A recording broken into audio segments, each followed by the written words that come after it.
So welcome everyone for the next lecture. In the last lecture, we have seen some regular languages corresponding to the regular expressions, right? Now we'll discuss Kleene's theorem. Okay. So in this lecture, we'll be discussing Kleene's theorem. So Kleene's theorem का जो basic use है, that is to convert any regular expression into a finite automaton, right? Okay. So Kleene's theorem का statement क्या है? For any regular expression R that represents a language L of R, there is a finite automata that accepts this language. So basically what it is saying, we can convert any given regular expression into a equivalent finite automata. अब यहाँ पे मैं finite automata की बात कर रहा हूँ, so it may be DFA, NFA और epsilon NF, right? तो अभी हम Kleene's theorem का proof देखेंगे, and it is very easy to use this theorem, right, for converting any regular expression into a finite automata. वो Kleene's theorem को prove करने के लिए will be using structural induction, right? तो structural induction में basically हमारे पास दो स्टेप होंगे. So one is going to be our basis step and other one is going to be our inductive step. ठीक है. बेसिस स्टेप में हम क्या करेंगे, जो हमारे प्रिमिटिव रेगुलर एक्सप्रेशन है, तो वील सी के whether we can design a finite automata that accepts our primitive regular expression, and the primitive regular expressions are phi, epsilon and any symbol a that belongs to alphabet. And later in the inductive step, we'll see how we can convert non-primitive regular expressions into the finite automata, right? Regular expression में हमारे पास यही दो type हैं, primitive और non primitive. तो अगर हम primitive को और नॉन प्रिमिटिव को दोनों को अगर हम फाइनाइट ऑटोमेटा से रिप्रेजेंट कर सकते हैं, तो वो हमारा क्लीन्स थ्योरम को प्रूव करेगा कि we can convert any regular expression into a equivalent finite automata. Okay, तो स्टार्ट करते हैं बेसिक स्टेप से. तो बेसिक स्टेप में हमारे पास क्या है, सबसे पहले अगर मैं फाई को देखूं, so I can represent like this. There is one state and there is another state, that is the final state, right? This is the initial state, this is the final state. और phi का मतलब क्या होता है, empty set. That means there is no transition between the initial and the final state, right? So this is how I can represent any given phi with a finite automata. Similarly अगर हम epsilon की बात करते हैं, तो epsilon में क्या होगा, जो ट्रांजिशन होगा हमारा from between any two state, वो हमारा एप्सिलॉन सिंबल पे होगा. तो अगर मैं एक मशीन बनाता हूँ, if I am taking any initial state, right, and there is some final state also, so I can simply label the edge as epsilon, right? So what I have seen, I can represent phi as well as epsilon with a finite automata, right? Similarly अगर मेरे पास कोई भी symbol है a, so I can represent that a with the finite automata also. बहुत simple है, हमने किया भी है कि हम कैसे स्ट्रिंग के लिए मशीन डिजाइन करते थे. यहाँ पे सिंपल हमारे पास ए को एक्सेप्ट कराना है हमें, तो हमारे पास क्या होगा, we'll have a initial state, we'll have a final state, और जो उसका ट्रांजिशन है वो किस सिंबल पे हो रहा है, ए, राइट? तो this concludes our basis step, right? Now once our basis step is complete, so we can now move on to inductive step, right? तो हम एक हाइपोथेसिस प्रूव करेंगे बेसिकली, और उसमें हमें कुछ कंडीशंस होंगी. So there are certain conditions that we are assuming, right? So what are those conditions? So conditions is there is exactly one accepting state, यानी एक accepting या final state हमारे पास एक ही होगी. No arcs into the initial state, right? That means initial state में कोई भी incoming edge नहीं है, and no arcs out of the accepting state. Accepting state के कोई भी आउटगोइंग एज नहीं है, और इनिशियल स्टेट का कोई भी इनकमिंग एज नहीं. These are the few conditions. Now we'll see how we can represent non-primitive regular expression. तो non-primitive हमारे पास क्या क्या हो सकते हैं? So we can have, if there are two regular expression R and S, so I can have R union S, R concatenation S, then R star, that is Kleene's closure, and one may be positive closure. ठीक है, तो ये दोनों similar से हैं, only difference कि जो हमारा क्लीन क्लोजर है उसमें एक एडिशनल एप्सिलॉन सिंबल आता है, right? So if I want to represent R union S, okay, so simply what I need to do is first I'll design for R. This is how I can represent R. There is one state, there is another state, और उसके बीच में जो transition है वहां पे हमारा R है. R कोई भी रेगुलर एक्सप्रेशन हो सकता है. For example I am having let's say R is something like 0, S is let's say 1, और जो हमारा कंप्लीट रेगुलर एक्सप्रेशन बन रहा है दैट इज 0 यूनियन 1. ठीक है, यहाँ पे ये R हो गया, यूनियन S हो.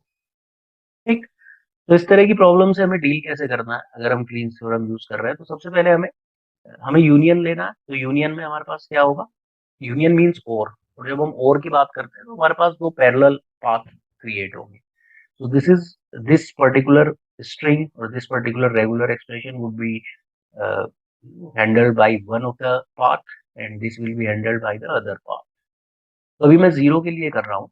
So what I can simply do is I'll put a state, I'll put another state और उसके बीच में ट्रांजिशन क्या हो गया, जीरो. तो यहाँ पे क्योंकि मैंने r को जीरो लिया है तो इसलिए यहाँ पे हम r दिखा रहे हैं, राइट? सिमिलरली s को कैसे रिप्रेजेंट किया, with another set of states, one state, other state, and then we are having s. And once I have this R and S, so simply how I can represent? I'll connect these two in the parallel path. यहाँ से अब देखो कि R union S का मतलब क्या है, either R or S. So here also you can see कि अगर मैं initial state से चलूँ so what I can traverse this path epsilon, then R and then epsilon. This is nothing but epsilon dot R dot epsilon. So ultimately what I am getting is R, right? Similarly on the other path, what I am getting is epsilon dot S dot epsilon. What you are getting is S, and you will follow either this path or this one, right? So one of the path would be followed, right? That is nothing but R union S. Okay, so this is how I can represent R union S. Similarly, अगर मैं बात करता हूँ concatenation की, so again it is going to be very easy. If you are having let's say 0 1, तो आप कैसे करते थे? If you remember in the finite DFA हमने डिजाइन किया था, NFA डिजाइन किया था, तो सिंपली क्या होगा, you will have one state, you will have another state, and then you will have the accepting state. ये ट्रांजिशन हो जाएगा 0, this transition is going to be 1. अब अगर मैं इस 0 को एक पूरा रेगुलर एक्सप्रेशन ट्रीट करता हूँ, this is not a symbol actually, this is, if I treat this as a regular expression, so it is going to be 0.1, और इस 1 को भी मैं एक रेगुलर एक्सप्रेशन ट्रीट करता हूँ. So what I can do, for this 0 I can design a part of machine, for this 1 I can design another part of machine, and these two I can connect with epsilon. Okay, this is what I'll be doing. सबसे पहले मैंने एक state ली, एक दूसरी state ली और उन्हें connect कर दिया मैंने R से. Similarly there is one state, there is another accepting state, इसे कनेक्ट कर दिया मैंने S से, और इस R और S को कॉन्केटिनेट करने के लिए in between I can use the epsilon. So basically what we are doing, we are actually constructing a epsilon and FA from the given regular expression. ठीक है,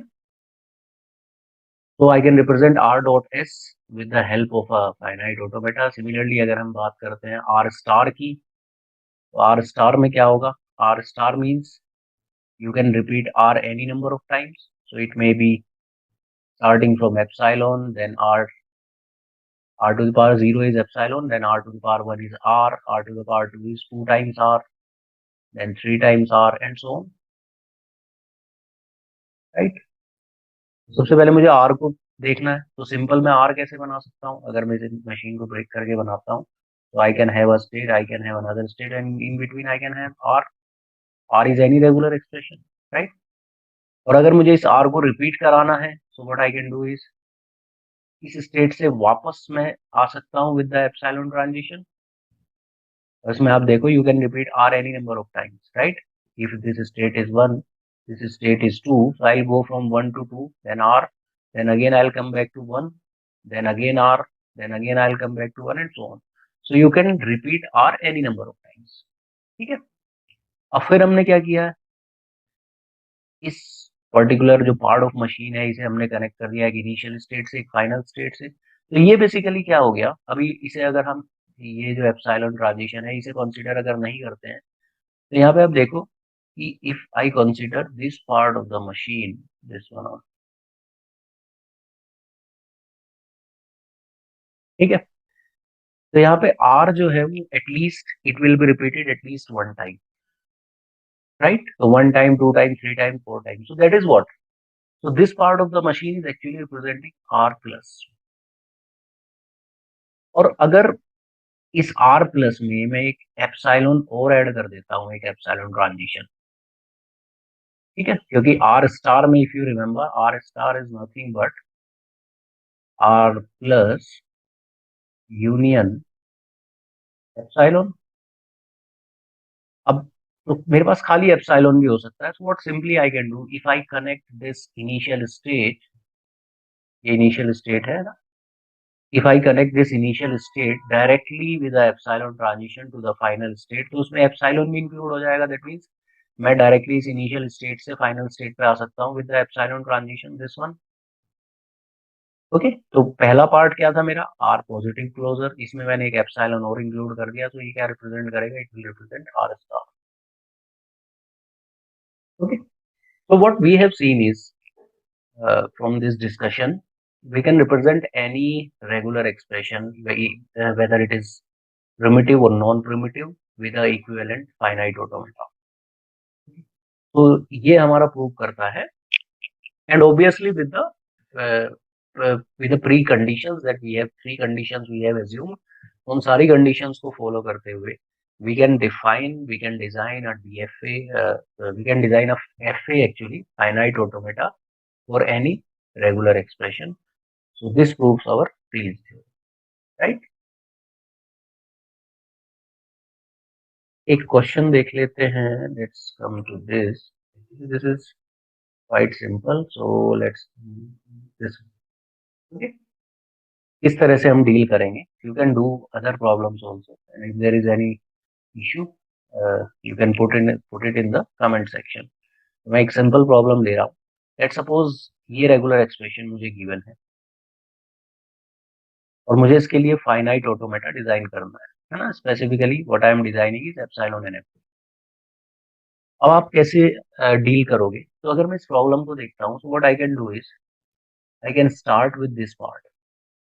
This part 01 I can take it as R and this 101 I can take it as S। तो ये basically क्या बन गया, if you remember that is nothing but R union S। R एक path होगा, S जो है वो दूसरा पाथ होगा, हमने देखा था क्लीन्स थ्योरम में। सबसे पहले इस R को मुझे डील करना है, R इज व्हाट 01। तो इस 01 को सिंपली मैं कैसे कर सकता हूँ, वो इसमें अगर आप देखो, सो that is nothing but 0.1 and S is nothing but 1.0.1, 0 concatenation 1, 1 concatenation 0, concatenation 0। तो अगर मैं इस 0.1 को पहले बनाऊं तो कैसे बनाऊंगा, I'll have a state, I'll have another state and I'll have third state। और ये सिंपली क्या हो सकता है, this can be 0 and this can be 1। ये एक पार्ट ऑफ मशीन बन गया which is actually representing 0 1। अब इसके यूनियन में क्या है 1 0 0, तो दूसरे पार्ट में मैं क्या करूंगा, I'll put a state, another state, चार स्टेट की रिक्वायरमेंट होगी मुझे, and this is what 1, this is 0, this is 1। मुझे क्या करना है, अपनी प्रॉब्लम को ब्रेक करना है छोटे छोटे पार्ट्स में, मैंने दो पार्ट्स में ब्रेक किया था। Now this is representing what 101, ये एक पार्ट ऑफ मशीन हो गया। S, this is what R, this is giving me S, और R यूनियन S का मतलब क्या है कि इधर यू विल गेट R और you will get S। Simply क्या करना है, इनिशियल स्टेट लगाओ and you can have any number of epsilon transition। तो यहाँ पे I'll put a epsilon transition, similarly I'll put a common final state, यहाँ से epsilon, और ये, that's it। अब let's suppose कोई आपसे कह रहा है कि इसी का let's say क्लीन्स क्लोजर है, या 01 का क्लीन्स क्लोजर होता, 01 का स्टार होता, अब आप क्या करते हैं, 01 का होल स्टार प्लस 101 हो। अब ये जो है ना, दिस इज व्हाट 01 का होल स्टार, दैट मीन्स ये वाला जो पाथ है ना, फर्स्ट वाला जो पाथ है दैट इज रिप्रेजेंटिंग R, इसके अंदर मुझे 0 1 का क्लीन क्लोजर लेना है. So what I can do is I can simply have epsilon transition here. इस epsilon transition से क्या हुआ? Now I can repeat this 0 1 any number of times, है ना? 0 1 and then again I'll come back to with the help of this epsilon transition I'll come back and again I can have 0 1. So I can have 0 1 any number of times. लेकिन still ये अभी 0 1 का whole star 0 1 का clean closure represent नहीं कर रहा है, ये 0 1 का पॉजिटिव क्लोजर रिप्रेजेंट कर रहा है. तो अगर इसमें मुझे क्लीन क्लोजर लेना है तो क्या करना पड़ेगा? यहाँ पे मुझे एक additional state I can add, here also I can add initial additional state, और यहाँ से मैं एक डायरेक्टली एप्सिलॉन ट्रांजिशन लूंगा, क्योंकि 0 1 के होल स्टार का मतलब क्या है कि इस पार्ट से आपको एप्सिलॉन भी मिल सकता है. उसके लिए मुझे एक एडिशनल एप्सिलॉन ट्रांजिशन देना पड़ेगा जो सिर्फ मुझे मेरे जो एप्सिलॉन वाली रिक्वायरमेंट है उसे पूरा कर. Getting my point? So this is how we will proceed with solving the problems to design a epsilon NFA or simply FA from the regular. इस लेक्चर को यहीं पे एंड करते हैं. होपफुली आपको क्लियर हुआ होगा.